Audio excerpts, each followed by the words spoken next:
People of the Purple Butterfly here, otherwise known as People of 7 on Twitter and YouTube, People are elsewhere on the internet. My blog is located at purplebutterfly-people.blogspot.com. My soaps, Purple Butterfly soaps, can be located at people.etsy.com.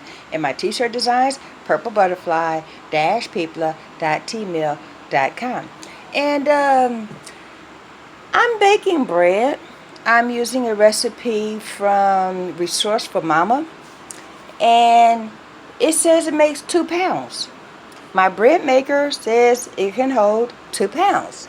So this happened. Look at there. It literally lifted up. It's on the top of the bread maker. I'm hoping it goes back down. But I can see that's going to be an issue. I'm thinking of scooping that out and then, send it back to regular bake after I scoop. But that's never happened before. So I went to check on it and went, y'all know the face. But for once, I can say for sure that the dough rose and, it's a high rise. This time, instead of the yeast packets, I use this.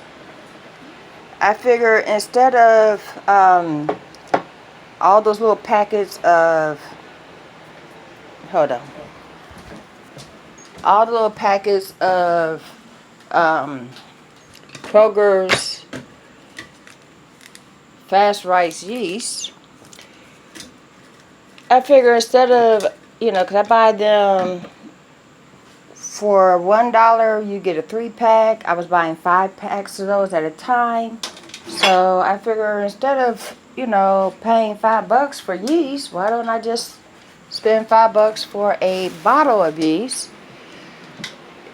The bottle of yeast says it makes 16 loaves, and the 15 packets of yeast I bought, after you cut them and everything, you get 15 loaves. So I'm thinking, hey, why don't I just, it's more economical if I get the jar. So that's what I did. I'm going to try to get that out of there.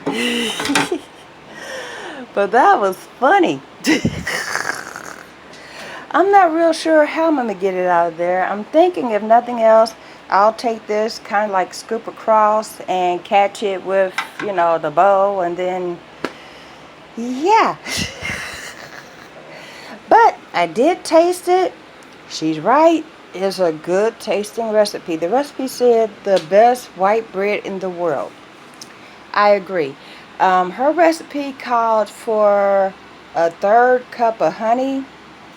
I am allergic to honey, so that was not going to be an option.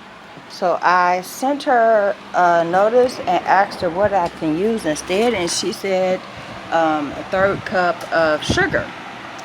So then my task was to find sugar in this house. We have 2 diabetics here. We generally don't use sugar. There's sweetener everywhere you look, but no sugar. And I remember buying sugar. We just don't have an open flash.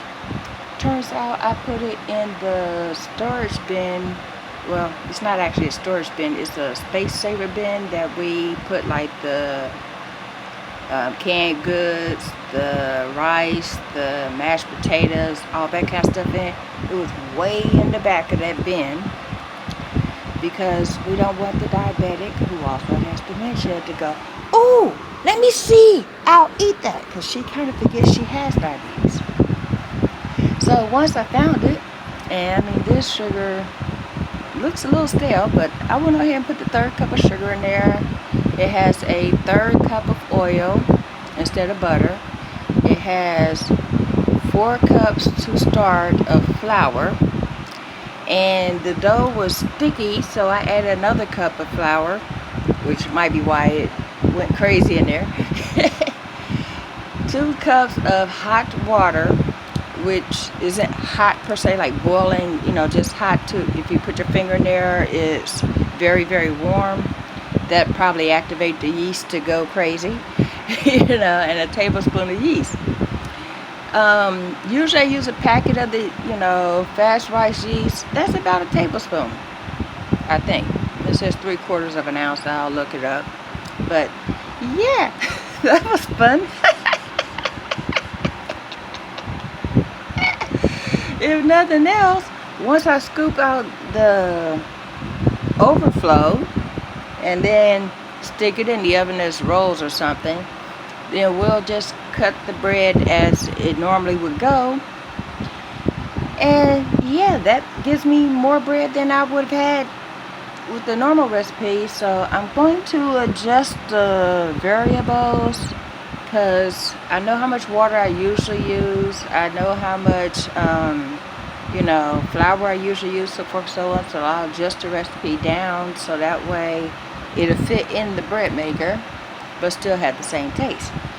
But I thought I'd share that really cracked me up. At first, it's kind of going down now. The top of the pan is actually, instead of this much off the bread maker, it's now like this. So maybe it'll shrink down but I doubt it, because when flour and yeast get together and decides it's going to rise, it rises. It stays risen, and you bake it that way. That's what bread is.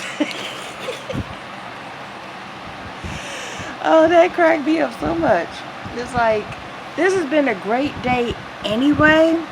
Going to share. Well, first let me go get something, and then I'll share.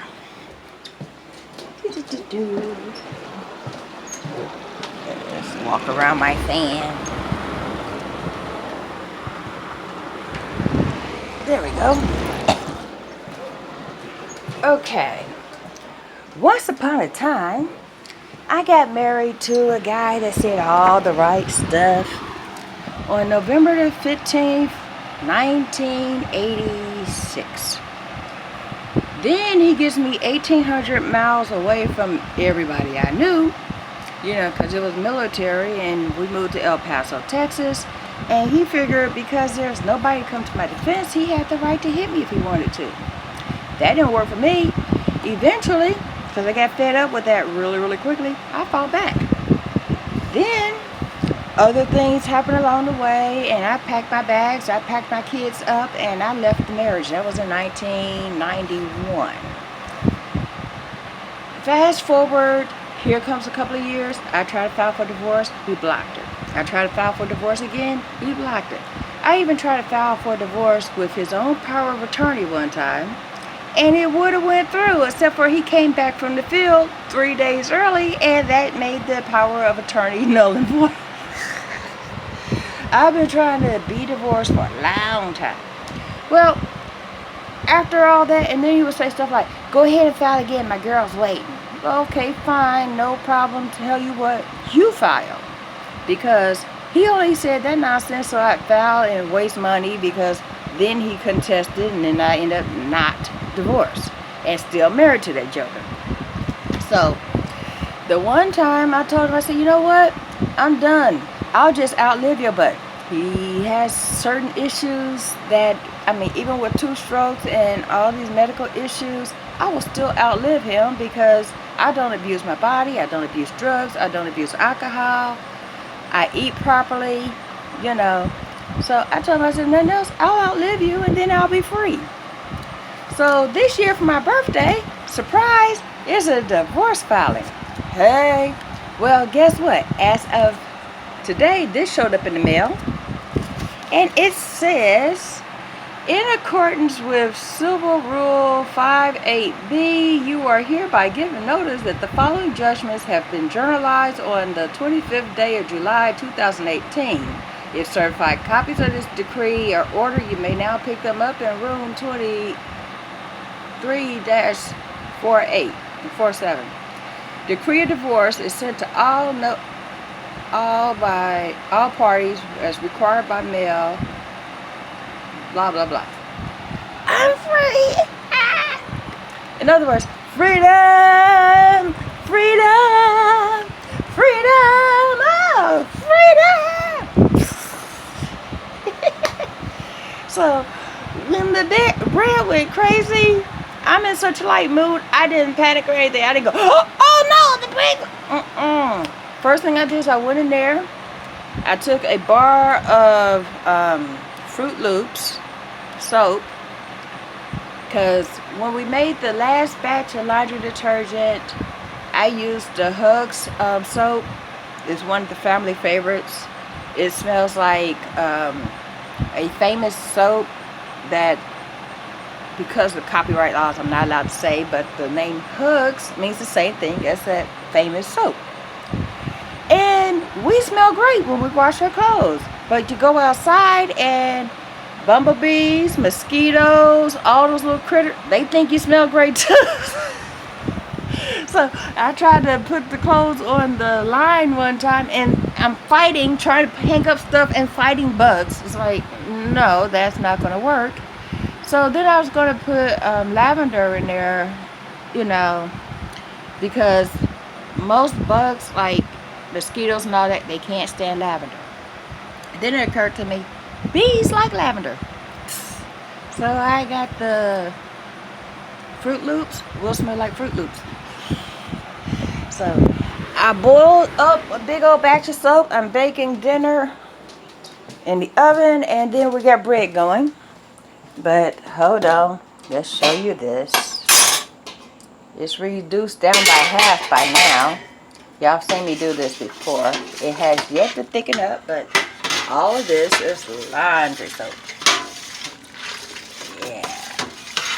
By the time it thickens up, then I'm going to add 50% more water. And then put it in the containers that we have for liquid soap.